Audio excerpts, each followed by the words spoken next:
अस्सलामुअलैकुम। Tally school के इस एजुकेशन प्रोग्राम में खुश आमदीद। ये प्रोग्राम टीवी पर हुकूमत पाकिस्तान और सबक फाउंडेशन की शिराकत से पेश किया जा रहा है। इसके लेसन्स पाकिस्तान के तमाम तालीमी बोर्ड्स बशमूल कैम्ब्रिज के सिलेबस के मुताबिक तैयार किए गए हैं, जिसमें एजुकेशनल कंटेंट सबक फाउंडेशन प्रोवाइड कर रही है। सबक फाउंडेशन की वेबसाइट सबक.pk पर केजी से 12वीं जमात तक वीडियोस और प्रैक्टिस टेस्ट बिल्कुल मुफ्त दस्तयाब हैं।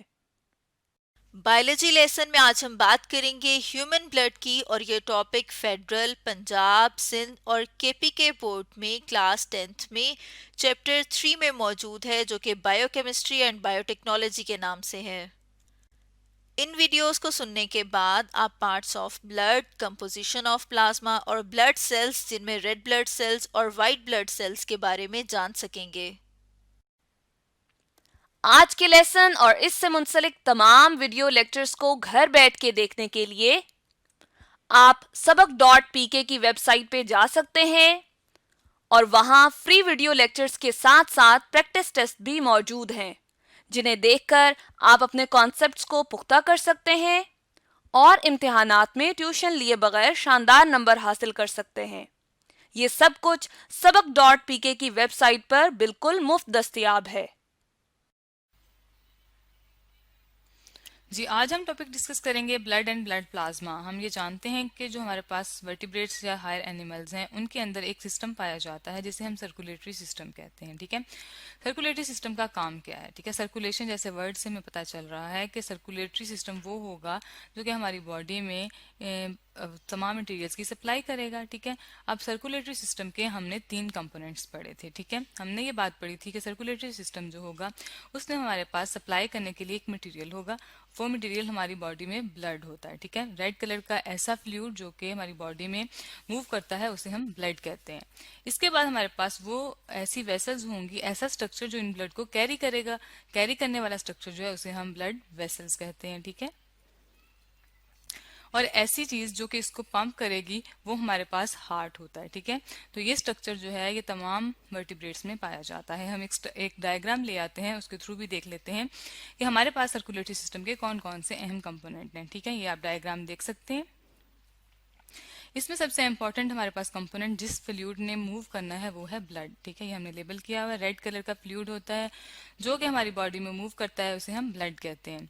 हार्ट है जो कि ऐसा ऑर्गन है जो कि इस ब्लड को पंप करेगा, और ब्लड वेसल्स ऐसी ट्यूब, ऐसे मीन के स्ट्रक्चर हैं जो कि ब्लड को कैरी करती हैं, और ये हमारे पास जो हमारे बॉडी का सर्कुलेटरी सिस्टम है उसका पार्ट होती हैं। ठीक है, अब हम ब्लड वेसल्स को देख लेते हैं कि हमारे पास किस तरह की ब्लड वेसल्स होती हैं। हमारे पास 3 तरह की ब्लड वेसल्स होती हैं। ये आपको बहुत सी स्मॉल स्मॉल स्ट्रक्चर्स भी नजर आ रहे हैं और बड़े बड़े स्ट्रक्चर्स भी नजर आ रहे हैं। ठीक है, इसमें हमारे पास 3 टाइप्स हैं। आर्टरीज होती हैं, ठीक है, फिर हमारे पास वेन्स आ जाती हैं, और तीसरा स्ट्रक्चर हमारे पास कैपिलरीज हैं। ठीक है, आर्टरीज और वेन्स जो होती हैं ये हमारे पास बड़े स्ट्रक्चर्स होते हैं, बड़ी बड़ी वेसल्स होती हैं जो कि ब्लड को कैरी करती हैं। ठीक है, आर्टरीज हार्ट से ब्लड जो है वो बॉडी की तरफ लेके जाती है, और जो वेन्स हैं ये बड़ी वेसल्स हैं जो कि ब्लड जो है हार्ट की तरफ वापस लेके आती हैं। कैपिलरीज जो है स्मॉल स्ट्रक्चर्स होते हैं जो कि हमारे पास टिश्यूज में पाए जाते हैं, और ये टिश्यूज को सप्लाई करती हैं ब्लड। अब हम देखते हैं कि ब्लड क्या है और ब्लड प्लाज्मा क्या है, जो कि ऐसा फ्लूइड है जो कि बॉडी के अंदर तमाम चीजों को कैरी करता है। आखिर वो किस चीज से मिलकर बना है? जी, ब्लड जो है हमारे पास एक फ्लूइड होता है। फ्लूइड उस चीज को कहते हैं जिसमें लिक्विड भी मौजूद हो और सॉलिड भी मौजूद हो। ठीक है, तो हम ये कह सकते हैं कि ब्लड एक ऐसा फ्लूइड है जिसके अंदर एक प्लाज्मा मौजूद है। ठीक है, लिक्विड पार्ट मौजूद होता है, और साथ में क्या है हमारे पास सॉलिड पार्ट भी मौजूद है। ठीक है, ब्लड एक फ्लूइड है, उसके अंदर क्या क्या चीजें मौजूद हैं लिक्विड पार्ट में, यहाँ हम लिख लेते हैं लिक्विड। लिक्विड हम जानते हैं कोई ऐसी चीज मटेरियल जो कि फ्लो कर सकती हो। ठीक है, तो ब्लड भी ऐसा फ्लूइड है, लिक्विड है जो हमारी बॉडी में फ्लो करता है। ठीक है, इसमें हमारे पास ब्लड प्लाज्मा पाया जाता है। ठीक है, ब्लड प्लाज्मा, ठीक है, ये थोड़ा सा सेमी सॉलिड मटेरियल होता है, और सेल्स पाए जाते हैं, ब्लड सेल्स होते हैं। ठीक है, ब्लड सेल्स हमारे पास 3 तरह के होते हैं, व्हाइट ब्लड सेल्स, आरबीसीज और प्लेटलेट्स। ठीक है, ब्लड जो है हमारी बॉडी में बॉडी के तमाम ऑर्गन्स को जो है फूड सप्लाई करता है, तो हमारी बॉडी का सबसे ज्यादा जो वेट है वो ब्लड ही कैरी करता है, ठीक है। जो हमारी बॉडी में वेट होता है उसका जो ब्लड है उसका पार्ट 1/12 पार्ट है, ठीक है। अब हम ऐसा करते हैं, ब्लड का स्ट्रक्चर देख लेते हैं। हम ये जानते हैं कि जो ब्लड है वो एक कनेक्टिव टिश्यू है, ठीक है। इसके अंदर डिफरेंट सेल्स मौजूद हैं, ठीक है। कनेक्टिव टिश्यूज हमने पढ़े थे, ऐसे टिश्यूज होते हैं जो कि डिफरेंट सेल्स से मिलकर बनते हैं और बॉडी के तमाम पार्ट्स को आपस में कनेक्ट करते हैं, ठीक है। और हम जानते हैं कि ब्लड भी पूरी बॉडी में मटेरियल्स को सप्लाई करता है और कनेक्शन का काम करता है। अभी हम एक डायग्राम देखेंगे जिसमें हम ब्लड प्लाज्मा का स्ट्रक्चर देखेंगे। ये हमारे पास एक टेस्ट ट्यूब है, ठीक है। इसके अंदर हम देख रहे हैं हमें ब्लड का हमने सैंपल लिया हुआ है, ठीक है। तो ब्लड जो है वो किन चीजों से मिलकर बना है ये हम देखेंगे। हमारे पास टेस्ट ट्यूब है, टेस्ट ट्यूब ये हमने लेबल कर ली है, ठीक है। इसमें हमारे पार्ट जो 55% है वो प्लाज्मा है। प्लाज्मा एक सेमी सॉलिड को हम कहते हैं जिसके अंदर ये तमाम सेल डिसॉल्व हुए हुए हैं, ठीक है। अब हम देखते हैं सेल्स जो हैं वो कौन कौन से हैं। ये हमारे पास व्हाइट ब्लड सेल्स हैं, ठीक है। ये हम लेबल कर लेते हैं व्हाइट ब्लड सेल्स। और साथ में आपको रेड कलर के सेल्स नजर आ रहे हैं, इनको हम रेड ब्लड सेल्स कहते हैं। इसके अलावा भी हमारे पास एक सेल की टाइप है जिसे हम प्लेटलेट्स कहते हैं, इसको भी लेबल कर लेते हैं। ये हमारे पास है red blood cells, red blood cells, ठीक है। तो हमने देखा कि हमारे पास सबसे ज्यादा पार्ट जो है वो किस चीज का है, प्लाज्मा का है, जिसने बहुत सी चीजों को डिसॉल्व किया हुआ है। बाकी जो 45% पार्ट बचता है वो हमारे पास क्या है, वो हमारे पास है ब्लड सेल्स, ठीक है। अब हमारे पास देखना यह है कि 45% जो हमारे पास पार्ट बचा है वो तो ब्लड सेल्स हैं, जो 55% है प्लाज्मा वो किस चीज से मिलकर बना हुआ है। हम ये भी जानते हैं कि जो एक नॉर्मल बॉडी होती है, नॉर्मल बॉडी में हमारे पास 5 लीटर ब्लड पाया जाता है, ठीक है। नॉर्मल बॉडी जो एक नॉर्मल ह्यूमन होता है, एक हेल्दी ह्यूमन होता है, उसके पास 5 लीटर ब्लड होता है, ठीक है। 5 लीटर ब्लड है, ठीक है। अब हम देख लेते हैं प्लाज्मा की क्या कंपोजिशन है, वो यहाँ हम लिख लेते हैं। हमने ये बात स्टडी की है कि प्लाज्मा जो है वो हमारे पास सबसे ज्यादा मैक्सिमम पार्ट है किसका, ब्लड का, ठीक है। अब प्लाज्मा में क्या क्या पाया जाएगा, प्लाज्मा में प्रोटीन होती है, ठीक है। प्रोटीन पाई जाती है, सॉल्ट्स पाए जाते हैं, ठीक है। सॉल्ट्स क्या होते हैं, नमकियात जो कि हमारी बॉडी को एनर्जी प्रोवाइड करते हैं। मेटाबोलाइट्स पाए जाते हैं, मेटाबोलाइट्स क्या होते हैं, जो हमारी बॉडी में तमाम रिएक्शंस को कंट्रोल करते हैं, ठीक है। वेस्ट मटेरियल भी डिसॉल्व होता है, ठीक है। जाहिर बात है ब्लड के अंदर सब कुछ मौजूद है, वेस्ट प्रोडक्ट्स भी डिसॉल्व होती हैं, ठीक है ना। वेस्ट प्रोडक्ट डिसॉल्व होती है, ठीक हो गया। वाटर जो है वो हमारे पास कितना है, हमारे पास प्लाज्मा में वाटर जो है वो 90 लिख लेते हैं, ठीक है। 90 to 92% है, ठीक हो गया।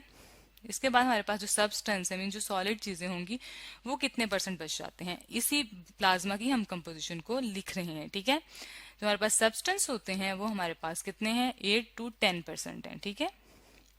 अब हमारे पास बचा क्या है, कितने परसेंट बचा है, 0.9% बचती है, जो कि है हमारे पास सॉल्ट्स की। सॉल्ट्स हमारे पास इतने कम मिकदार में ब्लड में पाए जाते हैं, ठीक है। अब जो सॉल्ट्स होते हैं उनमें हमारे पास कौन कौन से सॉल्ट आते हैं, उनको हम यहाँ लिस्ट आउट कर लेते हैं। साथ ही हमारे पास सोडियम क्लोराइड सबसे फेमस सॉल्ट है, जो कि हम अपनी फूड में भी इस्तेमाल करते हैं। नमक जो हम डेली इस्तेमाल करते हैं उसे हम सोडियम क्लोराइड कहते हैं, ठीक है। तो इसके अलावा हमारे पास बाइकार्बोनेट्स भी पाए जाते हैं, ठीक है। बाइकार्बोनेट्स और साथ में उसमें वो किस चीज के होते हैं, कैल्शियम के होते हैं, मैग्नीशियम के होते हैं, कॉपर के होते हैं, ठीक है। इसके अलावा हमारे पास पोटाशियम होता है, पोटाशियम है और जिंक है। ये जो मैंने सारे सिंबल लिखे हैं, जिन जो नाम मैंने बोले हैं उनके, ठीक है। कैल्शियम को Ca से जाहिर करते हैं, मैग्नीशियम को Mg से, कॉपर को Cu से, के को पोटाशियम कहते हैं और जिंक Z से, ठीक है। अगर आप चाहें तो हम इनके नाम लेबल भी कर सकते हैं, ठीक है। ये हम यहाँ लिख लेते हैं, ये क्या है, कैल्शियम, ठीक है। मैग्नीशियम, मैग्नीशियम, ठीक हो गया। ये हमारे पास क्या है, कॉपर, और ये लास्ट हमारे पास क्या है, पोटाशियम, ठीक है, पोटाशियम, ठीक है। अक्सर डॉक्टर कहते हैं कि आपको कैल्शियम की कमी हो गई है, ठीक है, तो उसकी वजह यही है कि आपकी बॉडी में सॉल्ट कम हो गए हैं, ठीक है। अब हमारे पास जो बाकी सब्सटेंस है वो कौन कौन से हैं देखना ये है। तो बाकी सब्सटेंस जो हमारे पास आते हैं उनकी भी हम परसेंटेज लिख लेते हैं। उसमें हमारे पास 7 to 9% प्रोटीन होती है, ठीक है। ऐसी प्रोटीन होती है जो ब्लड को क्लॉट करने में हेल्प करती है, जमने में हेल्प करती है, ठीक है। अगर आप जख्मी हो जाएं तो आपने देखा होगा थोड़ी देर बाद अगर छोटा सा कट लग जाए तो क्लॉट बन जाता है, ब्लड जम जाता है। वो कौन सी प्रोटीन है जो उनको जमाती है, वो हमारे पास होती है एल्ब्यूमिन, एल्ब्यूमिन कहते हैं हम उसे, ठीक है। ये वाटर में वाटर को बैलेंस को कंट्रोल करती है, ठीक है। सॉरी, जो हमारे पास ब्लड क्लॉटिंग की प्रोटीन है वो फेब्रिनोजिन होती है, ठीक है। और जो हमारे पास एल्ब्यूमिन होती है वो हमारे पास क्या करती है, वाटर बैलेंस को कंट्रोल करती है, वाटर बैलेंस के ब्लड में कितना वाटर बैलेंस होना चाहिए, ठीक है। और जो क्लॉटिंग को कंट्रोल करती है वो है फेब्रिनोजिन, यहाँ हम लिख लेते हैं फेब्रिनोजिन, ठीक हो गया।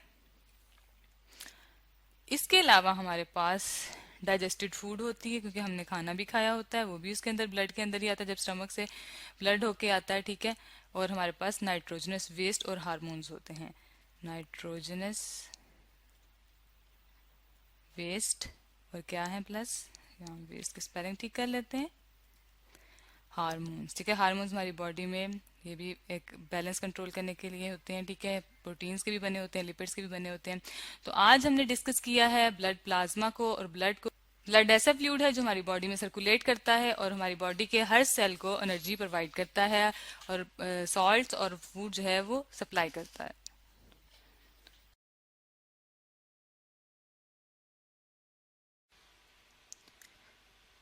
जी स्टूडेंट्स, आज हम डिस्कस करेंगे ब्लड सेल्स के बारे में। हमने ब्लड कंपोजिशन पढ़ी थी, उसमें हमने देखा था कि जो ब्लड है उसमें हमारे पास प्लाज्मा जो है वो 95% होता है, ठीक है। सॉरी, हमारे पास 55% होता है, ठीक है। प्लाज्मा हमारे पास कितने परसेंट है, 55%। और हमारे पास जो ब्लड सेल्स होते हैं या ब्लड सेल लाइक स्ट्रक्चर्स जो होते हैं, इसका मतलब ये है कि हमारे पास सारे जो जो ब्लड सेल्स कह रहे हैं उसमें कुछ ऐसी चीजें भी हैं जो ब्लड सॉरी सेल लाइक हैं लेकिन वो सेल नहीं है, ठीक है। उसमें प्लेटलेट्स आ जाते हैं, ठीक है। हम उनको डिटेल में देखेंगे। 45% हमारे पास क्या है जी, हमारे पास ब्लड के अंदर ब्लड सेल्स पाए जाते हैं, ठीक है। तो ये दोनों मिलके हमारे पास क्या बनाएंगे, ब्लड बनाएंगे। हम एक डायग्राम ले आते हैं, देख लेते हैं कि ब्लड सेल्स हैं उनकी कौन कौन सी टाइप्स हैं और किस तरह हम उनको स्टडी करेंगे। जी, ये हमारे पास डायग्राम आ गई है, ठीक है। इसको हम यहाँ रख लेते हैं, इसको स्टडी कर लेते हैं। हमारे पास ब्लड सेल्स ब्लड सेल आता है सबसे पहले, ठीक है, जो कि ऑक्सीजन को कैरी करता है, ठीक है। और इसकी वजह से हमारा जो ब्लड का कलर है वो रेड होता है, ठीक है। इसके बाद हमारे पास दूसरे नंबर पे आ गई हैं जी वाइट ब्लड सेल्स, ठीक है। ये हमारे पास काफी सारे मौजूद हैं, आपको नजर आ रहे हैं। और हमारे पास तीसरे नंबर पे आ जाते हैं प्लेटलेट्स, ठीक है। ये सेल लाइक स्ट्रक्चर है, कंप्लीट सेल नहीं है, आपको नजर आ रहे हैं। ये वाला जो स्ट्रक्चर है सेल लाइक स्ट्रक्चर है, ठीक है।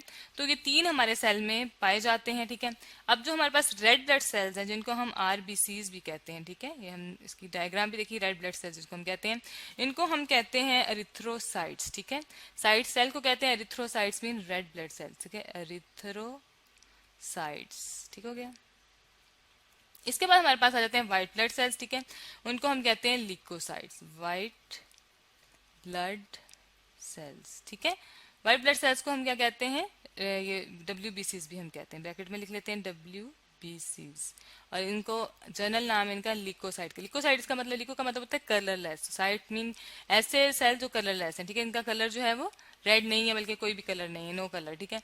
लास्ट पे हमारे पास आ जाते हैं प्लेटलेट्स, ठीक है। प्लेटलेट्स जो है वो क्या करते हैं, हमारे पास काम करते हैं ब्लड को क्लॉट करने का, ठीक है। प्लेटलेट्स के स्पेलिंग सही कर लेते हैं, प्लेटलेट्स, ठीक है, प्लेटलेट्स, ठीक हो गया। इसको हम कहते हैं थ्रोम्बोसाइट्स, ठीक है, थ्रोम्बोसाइट्स, ठीक हो गया। और ये सेल लाइक स्ट्रक्चर है, सेल कंप्लीट नहीं होता, ठीक है। अब हम ऐसा करते हैं, इसमें से सबसे पहले स्टडी कर लेते हैं रेड ब्लड सेल्स को, ठीक है। देख लेते हैं रेड ब्लड सेल्स क्या काम है इनका और रेड सेल कहाँ पाए जाते हैं, ठीक है। Red blood cells of course हमारे ब्लड में पाए जाते हैं। हमारे पास जो आरबीसीज है, रेड ब्लड सेल्स है, हम यहाँ लिख लेते हैं रेड ब्लड सेल्स है, ठीक है, रेड ब्लड सेल्स, ठीक हो गया। इसमें हमारे पास एक क्यूबिक, जो एक छोटा सा क्यूब जो जगह है जिसे मिलीमीटर कहते हैं, जब हम कोई यूनिट मेयर करते हैं किसी एरिया में तो देखते हैं कि एक क्यूबिक मिलीमीटर में कितने के सेल पाए जाते हैं। तो ये बहुत छोटा सा एरिया और इसके अंदर हमारे पास बहुत सारे सेल्स पाए जाते हैं, ठीक है। हमारे पास सेल्स पाए जाते हैं 5 to 5.5 मिलियन, ठीक है। इतने सारे सेल्स हैं और ये हमारे पास मेल में पाए जाते हैं, ठीक है। मेल्स में रेड ब्लड सेल्स ज्यादा होते हैं और फीमेल्स में कम होते हैं। ह्यूमन की बात हो रही है, इंसानों में जो खवातीन है उनमें हमारे पास कम सेल्स होते हैं, आरबीसी, ठीक है। ये हमारे पास 4.4 टू लेके 4.5 बिलियन होती है। इसके कंपैरिजन में, मेल के कंपैरिजन में कम है, वैसे तो ये भी बहुत ज्यादा है, ठीक है, फीमेल में पाए जाते हैं, ठीक है। अब हमारे पास देखना ये है कि रेड ब्लड सेल्स की और क्या कैरेक्टरिस्टिक्स होती है। रेड ब्लड सेल्स में हमारे पास न्यूक्लियस होता है, ठीक है, जब वो बनता है, ठीक है, न्यूक्लियस प्रेजेंट होता है, लेकिन स्टार्ट में, सिर्फ स्टार्ट में, जब वो बनता है ना अभी, तब हमारे पास क्या होता है, न्यूक्लियस प्रेजेंट होता है सिर्फ स्टार्ट में। फिर क्या होता है, कुछ देर बाद जब वो मेच्योर हो जाता है तो उसका न्यूक्लियस खत्म हो जाता है, लॉस्ट हो जाता है न्यूक्लियस उसका, ठीक है। फिर वो सिर्फ सेल रह जाता है, और ये सिर्फ मैमल्स में होता है। मैमल्स जो है हमारे पास ऐसे ऑर्गेनिजम्स हैं जो जिनके स्किन पे बाल होते हैं, ठीक है, और जो कि मिल्क फीडिंग करते हैं अपने बच्चों की, ठीक है। तो ऐसे जो ऑर्गेनिज्म, जो हमारे पास हायर ऑर्गेनिज्म आते हैं जिनमें ह्यूमन भी शामिल है, तो उसके अंदर ये न्यूक्लियस जो है लॉस्ट हो जाएगा, और इसके बाद फिर जब ये लॉस्ट हो जाएगा तब वो ब्लड में शामिल होंगे, ठीक है, तब वो ब्लड में एंटर होंगे। और ये हमारे पास बनते कहाँ पर हैं, ये हमारे पास बनते हैं बोन मैरो में, ठीक है। अब हम देखते हैं कि रेड ब्लड सेल्स की क्या शेप है, उसका क्या स्ट्रक्चर है, उसमें कितना हीमोग्लोबिन पाया जाता है। ये हमारे पास डायग्राम आ जाएगी, ठीक है। डायग्राम में आप देख रहे हैं जी, हम डायग्राम में इजीली देख सकते हैं। हमारे पास आरबीसीज है, रेड ब्लड सेल्स, जो कि ब्लड के अंदर मौजूद है, आपको काफी सारे नजर आ रहे हैं, ठीक है। और कनकेव इनकी शेप है, बाई कनकेव हम इन्हें कहते हैं, ठीक है।